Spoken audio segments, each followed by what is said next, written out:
আজকে রান্না করলাম কচুরলতি চিংড়ি মাছ দিয়ে খুব মজার একটা রান্না আর আমার খুব পছন্দের খাবার। তো হ্যালো এভরিওয়ান, আসসালামু আলাইকুম। কেমন আছো তোমরা সবাই? আশা করি সবাই ভালো আছো।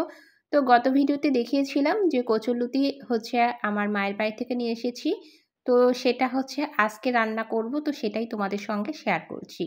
তো আমি হচ্ছে এদিকে কচুরলতি তো রেডি করে নিয়েছি, আর অন্যদিকে হচ্ছে চিংড়ি মাছগুলো হচ্ছে একটু হলুদ লবণ মেখে নিলাম। তো চিংড়ি মাছ দিয়ে কচুরলতি রান্না করলে কিন্তু আসলেই ভীষণ মজার হয়।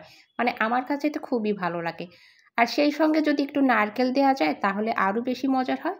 তো আমি হচ্ছে কড়াইয়ে তেল দিয়ে তারপর হচ্ছে এখন পেঁয়াজ আর মরিচ দিয়ে দিচ্ছি।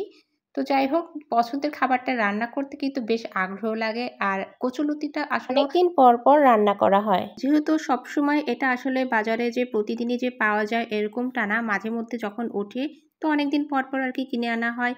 তো আসলে জামাই সবসময় কিনে আনতে পারে না, অনেকদিন পর পর কিনে আনে। আর এবার তো মায়ের বাড়ি থেকে নিয়ে আসলাম।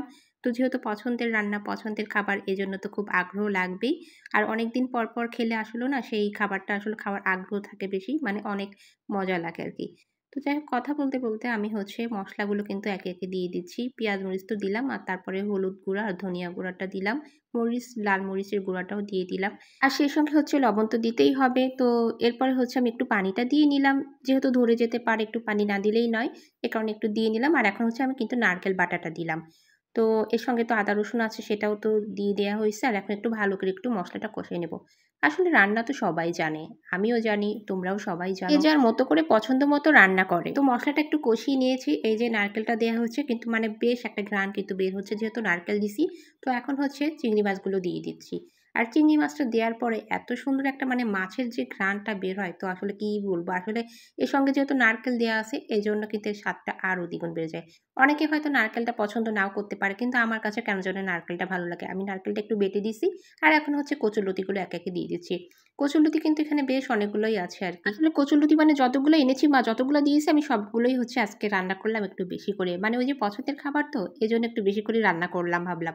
তো যাই হোক, রান্নাটা এখন হচ্ছে আমি একটু ভালো করে একটু কষায় নিচ্ছি। ভালো করে যেন নারকেল আর মশলাটা, সেই সঙ্গে চিংড়ি মাছটা যেন কচুরলতির সঙ্গে মিশে যায়। অন্য সব আপুরা যে রান্না করে ভিডিও দেয়, আমি কিন্তু তাদের ভিডিও দেখি এবং অনেক কিছু আসলে শেখার বিষয় আছে। দেখা যায় ওই যে বললাম, বিভিন্ন জনের রান্না তো বিভিন্ন ধরনের তো হবেই। বিভিন্ন দেশীয় রান্না দেখা গেল এক এক অঞ্চলের রান্না এক এক রকমের হয়। তো সেক্ষেত্রে কিন্তু অনেক কিছুই শেখা যায়।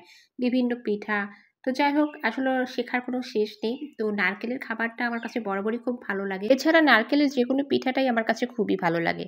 তো কথা বলতে বলতে আমি কিন্তু মানে কষানোর সময় কষাতে কষাতে নাড়াচাড়া দিয়ে একটু ঢেকে দিয়েছিলাম। তারপরে আবার হচ্ছে একটু খুলে আবার একটু নেড়েচেড়ে দিচ্ছি। কারণ ঢেকে দিচ্ছি যেন তাড়াতাড়ি একটু সেদ্ধটা হয়ে যায়। কচুরলতি অবশ্যই সেদ্ধ হতে খুব বেশি সময় লাগে না। যেহেতু খুব সহজেই আর কি মানে নরম হয়ে যায়। তো এই পর্যায়ে আমি একটু পানি দিয়ে দিচ্ছি। যেহেতু কচুরলতিতে সেরকম একটা ঝোল ভাব থাকবে না, তো অল্প পরিমাণে পানিটা দেবো। মানে একটা মাখা মাখা ভাব থাকবে। তো পানিটা দিয়ে আমি একটু নেড়েচেড়ে দিচ্ছি। এ পর্যায়ে কিন্তু আবার একটু ঢেকে দেবো। তো খুব সহজে কিন্তু তাড়াতাড়ি হয়ে যাবে। আর আরেকটা কথা কি, এই যে আমি কচুরলতি রান্না করছি, মানে যেমনটাই হোক সবথেকে ভালো লাগে যে মায়ের হাতের কচুরলতি রান্নাটা। সেই রান্নাটাই কেন যেন বেশি মজা লাগে। তো যাই হোক, এখানে তো আমার মা নেই, এখানে তো আমার নিজেকেই রান্না করে খেতে হবে। যেহেতু কচুরলতিটা রান্না করব, মানে নিজের মন মতো করে রান্না করার চেষ্টা করছি। তবে মায়ের মতো করে রান্না করতে পারবো কিনা জানি না। চেষ্টা তো করছি। তো এই পর্যায়ে আমি ঢাকনাটা খুলে দিয়ে আবার একটু নেড়েচেড়ে নিলাম। আর বেশিক্ষণ রাখা লাগবে না, পানিটা আস্তে আস্তে কিন্তু টেনে যাচ্ছে। তো ঢেকে দিচ্ছি বারবার যেন তাড়াতাড়ি হয়ে যায় রান্নাটা। এরপরে কিন্তু একদম কিন্তু বেশ কালারটা কিন্তু একটা মানে সুন্দর একটা কালার চলে আসছে। তো আমি আরেকটু ঢেকে দিলাম। এরপরে কিন্তু এই যে আমার কচুরলতিটা কিন্তু প্রায় হয়ে আসছে। এখন হচ্ছে আমি নামিয়ে নেব। সামান্য একটু মাখা মাখা ঝোল ঝোল ভাব কিন্তু একটু থাকবে। এ পর্যায়ে আমি চুলাটা বন্ধ করে দিলাম। কচুরলতি চিংড়ি মাছ নারকেল দিয়ে রান্না করা হয়ে গেছে। আর ভাতের সঙ্গে, গরম ভাতের সঙ্গে খেতে কিন্তু ভীষণ মজার হবে। তো এখন আমি এটা নামিয়ে নিলাম। তো এই যে একদম রেডি চিংড়ি মাছ দিয়ে কচুরলতি আর সঙ্গে নারকেল। রান্নাটা কিন্তু কেমন হলো অবশ্যই কমেন্টে সবাই জানাবে। কচুরলতি চিংড়ি মাছ দিয়ে আমি এভাবেই রান্না করি। তো অনেকে অন্যরকম করেও রান্না করতে পারে, সেটা যে যার মনের মতো করে রান্না করে। আমিও আমার মতো করে রান্না করলাম। তো আজকের ভিডিওটা এই পর্যন্ত। সবাই অনেক অনেক ভালো থেকো। আল্লাহ হাফেজ সবাইকে।